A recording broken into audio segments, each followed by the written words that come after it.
Bienvenidos a un nuevo episodio de DermaTV, un espacio creado por dermatólogos para que conozcas todos los detalles sobre tu piel con información científica de máxima calidad. Hoy estamos aquí con Josep Riera, grabando desde el Congreso Español de Dermatología, y yo soy Laura Taboada, somos dermatólogos. Y nada, darte la bienvenida, Josep. Él forma parte del grupo de trabajo de la Academia sobre Infecciones de Transmisión Sexual, y de eso hemos venido a hablar hoy. Para empezar, quería tocar un tema que puede parecer que no es importante, pero que en verdad creo que sí que lo es. Y hablo sobre los términos que utilizamos cuando hablamos. Concretamente sobre ETS y ITS, que muchas veces la gente se confunde y te pregunta, ¿y qué se dice? ¿ITS, ETS significan lo mismo? ¿Son cosas distintas? Bueno, hola Laura. Pues muy buena pregunta, la verdad. Realmente antes siempre se hablaba de ETS. La cuestión es que con ETS entendemos como enfermedades, por tanto entendemos que ya tenemos síntomas, ¿no? Que algo nos está pasando en el cuerpo, y además siempre que hablamos de enfermedades suele ir asociado pues a una carga, ¿no? A veces una carga psicológica y sobre todo si lo asociamos al sexo. Entonces se cambió el término hacia ITS, sobre todo porque así hablamos de infecciones de transmisión sexual o sexualmente transmisibles. ¿Y qué implica hablar de infecciones? Pues que en muchas ocasiones podemos tener una infección, lo que llamamos asintomática, es decir, sin síntomas, sin que nos enteremos, sin que nos produzca escozor al orinar o sin que tengamos ninguna lesión en la piel. Y entrando así ya un poco más en materia, aunque pueda parecer obvio por el propio nombre de infecciones de transmisión sexual, realmente, ¿cuáles son las vías por las que podemos contagiarnos de una ITS? Vale, entonces, las infecciones sexualmente transmisibles al final son infecciones que se transmiten con un contacto muy estrecho, ¿no? Entonces, tendremos infecciones que pueden ser sexualmente transmisibles, como puede ser la escabiosis, ¿no? La sarna, pero no es exclusivamente sexualmente transmisible la sarna, sino que se transmite en cualquier situación de contacto. Normalmente cuando hablamos de ITS como tal, ¿no? Cuando hablamos de clamidia o de gonorrea, son infecciones que se transmiten durante algún tipo de acto sexual. Y aquí no nos referimos solo ni mucho menos al coito, no nos referimos únicamente ni mucho menos a la penetración, sino también al sexo oral, o incluso algunas se pueden llegar a transmitir pues con el sexo oral o oral en algunas situaciones también. Justo por eso estaba un poco planteada esta pregunta, porque parece como que todos tenemos muy claro que ante una relación sexual con penetración desprotegida estamos expuestos a contagiarnos, pero como que eso no está tan extendido cuando hablamos de sexo oral, donde el porcentaje de utilización de protección es mucho más bajo, ¿no? Totalmente, es mucho más bajo. Y porque también el uso de preservativo o la protección durante mucho tiempo también ha ido asociado al uso como método anticonceptivo. Y claro, en el sexo oral eso no cabe lugar y por tanto sobre ya todo, no hace falta, ¿no? Ya no hace falta, ¿no? Sobre todo entre cuando las dos personas son de diferente sexo, pues ya no, parece que ya no hace falta, y en el sexo oral tampoco corremos ningún riesgo. Vale, y una vez ya sabemos cuándo nos podemos contagiar, ¿realmente ante qué síntomas o qué pistas podemos percibir para identificar esos datos de alarma y decir, oye, es que igual tengo una ITS, tengo que consultar al médico? A ver, cuando hablamos de infecciones de transmisión sexual, globalmente son bastante variadas, pero lo vamos a resumir en los síndromes más frecuentes, ¿no? En primer lugar, tenemos lo que se llama uretritis o cervicitis, ¿no? Que el término parece muy rimbombante, pero al final lo que se refiere es que tenemos pues escozor al orinar, ¿no? Y que nos puede salir pus o moco por la uretra, en el caso de los hombres, y en las mujeres, pues lo que se llama una cervicitis, que es una afectación, ¿no? de la parte baja del cuello del útero, ¿no? Y en este caso pueden tener también dolor y cambios en el flujo de forma frecuente, ¿no? Que el flujo huela diferente, que tengan dolor o que muchas veces cada persona, cada mujer se conoce, ¿no? Y ya a veces vienen y dicen, uy, algo raro está pasando. Aparte de la uretritis o cervicitis que estábamos hablando aquí, ¿no? De la supuración como tal, también podemos tener lo que se llaman úlceras, ¿no? Heridas. Heridas pueden aparecer en la zona genital, ¿no? En el pene, en la vulva, ¿no? Pero también pueden aparecer en la zona alrededor del ano, o a veces también en la zona alrededor de la boca en el caso del sexo oral, ¿no? Y hablamos de heridas, ¿no? Como pues cuando nos falta piel en esa zona y que normalmente pues a veces pueden doler, pero incluso otras veces pueden no doler y durar varias semanas y que no terminen de curar, ¿no? Que algo no nos pasa. O sea, incluso algunas que curan de forma espontánea, ¿no? Como puede ser el chancro en la sífilis, pero que hay que darles valor y consultar. Y además, una cosa que probablemente y debería pasar cuando consultamos y se confirma que tenemos una ITS es que el médico que nos lo diagnostique nos va a decir que es importante cortar esa cadena de transmisión y cortar ese foco de contagio. Entonces, que vamos a tener que informar a nuestros contactos sexuales de riesgo, informarles de esta situación. ¿Qué pasa si yo estoy asintomática en mi casa, perfecta, me encuentro muy bien y de repente alguien con quien he tenido una relación sexual hace 10 días me escribe y me dice: mira, es que me han diagnosticado gonorrea? ¿Yo qué tengo que hacer? Me encuentro perfecta, pero tengo que hacer algo, espero a ver si tengo síntomas, consulto. Vale. A día de hoy, con las técnicas de diagnóstico de las que disponemos, lo que se recomienda es pues, acudir a tu médico, al centro más cercano. Normalmente hay centros especializados en ITS, donde estamos dermatólogos, infectólogos o médicos de atención primaria.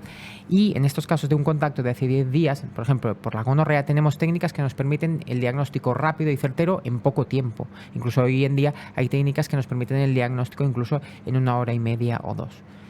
Esto nos va a depender un poco del entorno en el que estemos, pero normalmente a día de hoy lo que hacemos es testar, ¿no? Y si esto vemos que va a tardar muchos días, podemos incluso llegar a poner un tratamiento, lo que se llama empírico, ¿no? Un tratamiento por el mismo contacto, ya que hay algunas infecciones de transmisión sexual, en este caso la gonorrea, el periodo desde que estamos en contacto hasta que dan síntomas, pueden ser de incluso pocos días, 3, 7 días. Pero hay otras, como puede ser la sífilis, en el que en el momento en que entramos en contacto, hasta que puede llegar a dar síntomas, ¿no? Esta úlcera que cura sola de la que hemos hablado, o incluso encontrarse en sangre, pueden pasar meses. Entonces, en esta otra situación, que es un contexto pues, completamente diferente, aquí sí que muchas veces pondremos el tratamiento. O sea, que es importante que aunque nos encontremos bien, si realmente hemos tenido una relación sexual desprotegida con alguien a quien le han diagnosticado una ITS, tenemos que consultar sin ninguna duda, ¿no? Sin ninguna duda. Vale. Y muy importante también, ya que hablábamos de contactos, es avisar a las personas con las que hemos tenido relaciones. Vale. Igual que nosotros nos gustaría que lo hicieran con nosotros y poder testarnos y poder recibir tratamiento, si así nos pertoca, debemos tener esta consideración hacia estas personas con las que hemos tenido realmente un contacto muy íntimo, ¿no? Para intentar cortar pues, este aumento de casos. Sí, porque, a ver, somos conscientes que al final pues, es una situación incómoda, ¿no? Que pues genera tensión, que no es fácil comunicarle a alguien esto y que a todos pues, nos da apuro, ¿no? Pero que hay que hacer un ejercicio de madurez, de responsabilidad y actuar pues, cívicamente. En este sentido, realmente en población sexual activa asintomática, que pues periódicamente tienen relaciones sexuales con distintas parejas, ¿es recomendable hacerse un chequeo de forma programada? Es muy recomendable. Así como tenemos muy instaurado, ¿no? Que las mujeres, por ejemplo, a partir de 25 años se recomienda, ¿no? La evaluación ginecológica del cérvix con una citología, pues también tenemos que hacer cada vez más extensible que si una persona tiene una vida sexual activa, dependiendo del tipo de relación sexual que tenga, ¿no? De si tiene más sexo con un género u otro o del número de parejas sexuales, pues se vaya haciendo un cribado pues cada 3 o 6 meses. Vale. O sea que dependiendo del tipo de relaciones sexuales, el número, la frecuencia y demás, se va a estipular más o menos una frecuencia y un tipo de prueba distinta que nos van a hacer durante el cribado. Y esto yo creo que también es importante, por lo que comentabas tú al inicio, que hay muchas infecciones que no son sintomáticas y esto tiene una especial problemática en las mujeres porque muchas veces, bueno, en los hombres también, pero sobre todo en las mujeres que hay como un mayor porcentaje de infecciones asintomáticas que a largo plazo pueden dar problemas de infertilidad incluso, y esto es algo que la gente no sabe, ¿no? Es algo que la gente no tiene muy claro, ¿no? Porque el concepto que tenemos de infección de transmisión sexual es, pues, supuración, ¿no? Pus en los genitales, ¿no? Esto es lo que tenemos todos en la mente. Pero claro, esto es justo la punta del iceberg. Tenemos otras situaciones. Hay infecciones como puede ser, antes hablamos del gonococo, ¿no? El causante de la gonorrea o de la clamidia, que en la garganta muchas veces no dan síntomas, pero actúan como transmisor, ¿no? O a veces también puede pasar que en el recto tampoco.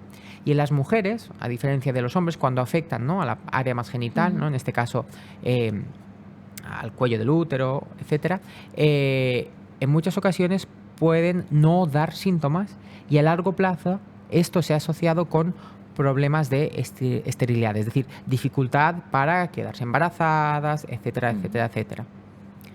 De hecho, últimamente numerosos medios de comunicación se han hecho eco de datos que apuntan a un aumento incesante del número de contagios de infecciones de transmisión sexual en España. ¿Cuál sería la fotografía actual de la situación en nuestro país?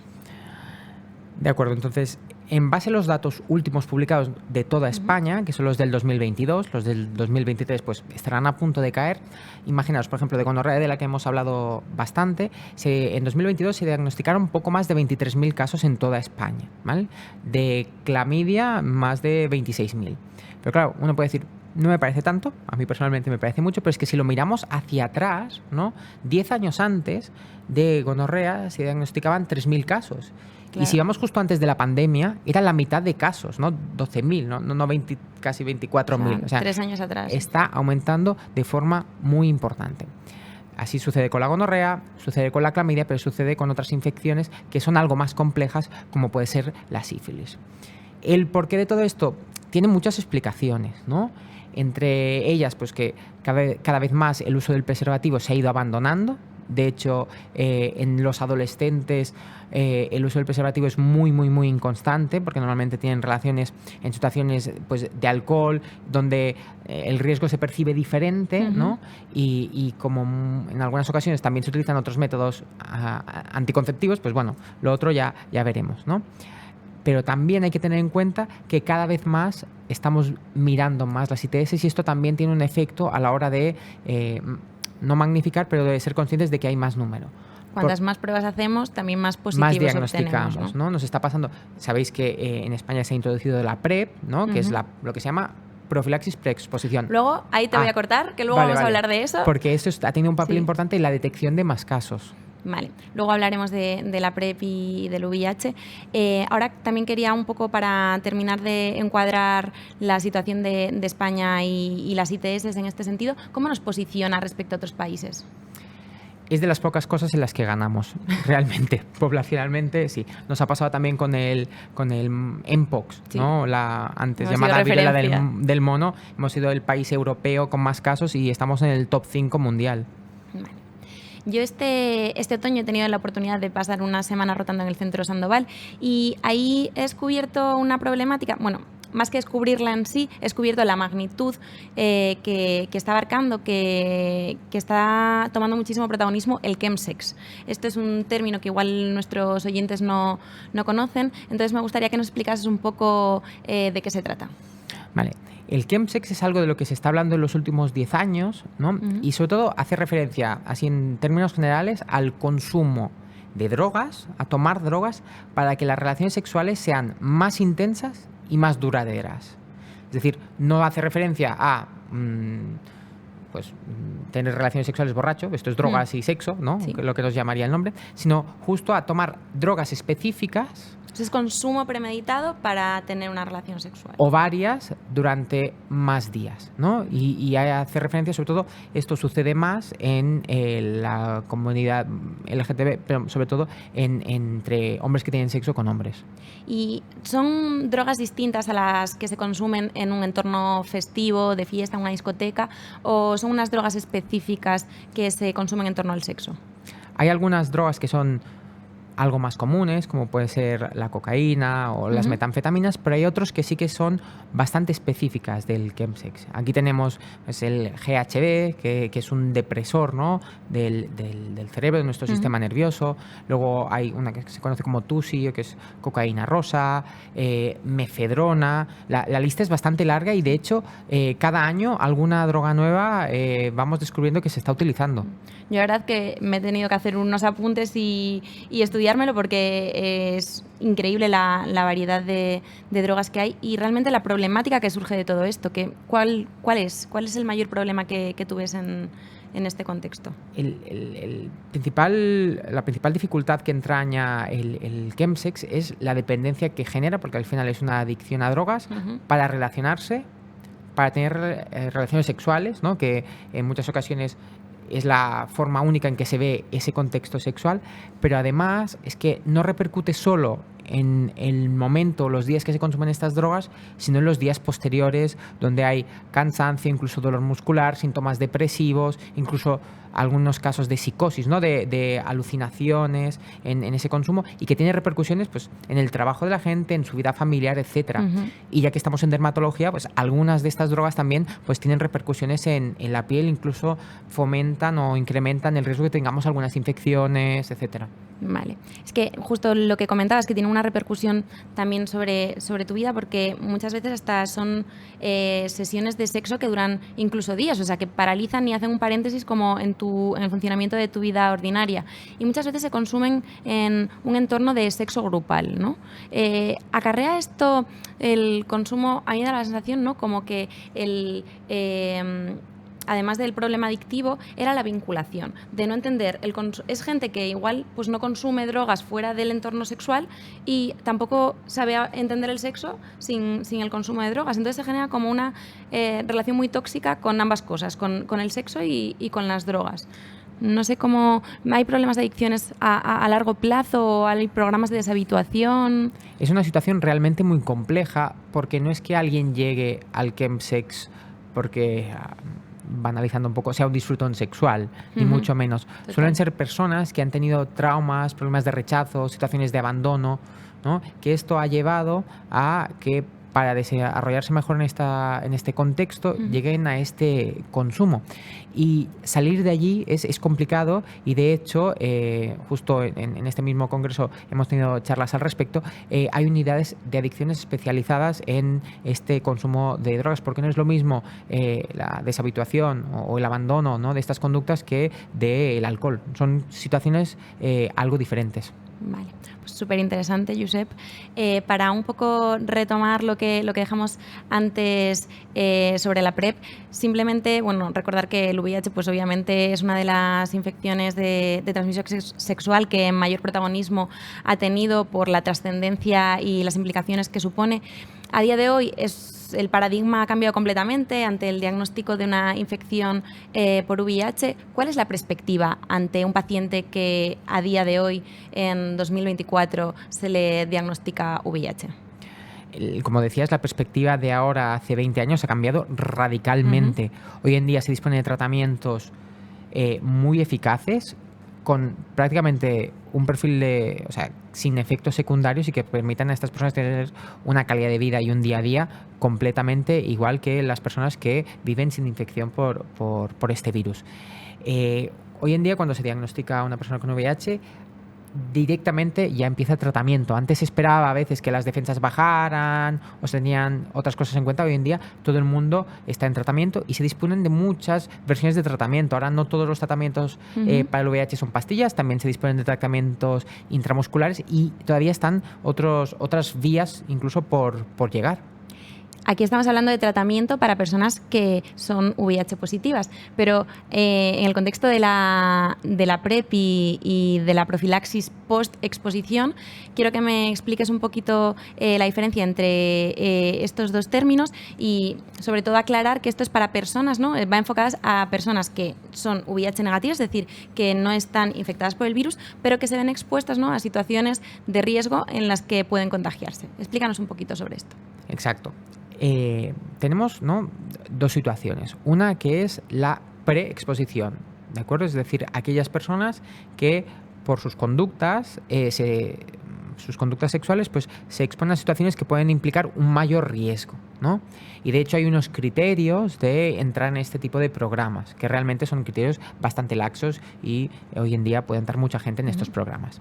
Son programas que se encuentran en los hospitales, en la mayoría de hospitales de toda España, en los que pues se hace una visita inicial y se propone como medida complementaria del preservativo, nunca como sustitutiva del preservativo, tomar una pastilla al día, que tiene 2 medicamentos conjuntos, y que lo que nos hace es disminuir muchísimo la probabilidad de que podamos adquirir esta infección por el VIH si nos expusiéramos, ¿de acuerdo?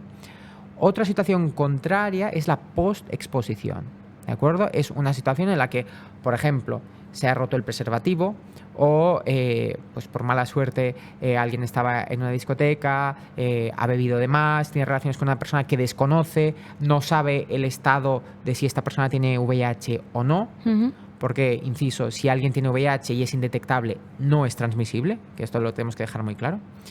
Entonces, no sabe esta persona pues si tiene el virus o no, pues en las primeras 72 horas después del contacto se inicia un tratamiento para evitar que haya esta infección. Hoy en día lo más utilizado pues es un tratamiento que es una pastilla al día durante 28 días, pero hay muchas estrategias diferentes que se están estudiando. La verdad es que esto es súper interesante y me gustaría seguir preguntándote un montón de cosas. Seguro que a quienes nos escuchan pues también les apetece seguir escuchándote, pero se nos acaba el tiempo. Me gustaría que para terminar esta entrevista me dijeses así una frase clave, un mensaje para que se lleven a casa todos aquellos que nos están escuchando. Yo creo que algo que hay que recordar y remarcar es que healthy es sexy, ¿no? Que hay que disfrutar, pero con cabeza y con protección. Totalmente. Bueno, pues muchísimas gracias por compartir este espacio con nosotros. Recordad que si queréis más contenido de calidad, información sobre vuestra piel, podéis seguir a los perfiles de la Fundación Piel Sana en YouTube, en Instagram, en TikTok también, y que hay muchos más episodios disponibles de este podcast en todas las plataformas. Muchísimas gracias y si os ha gustado, apoyadnos dando a like. Gracias, Josep. Gracias.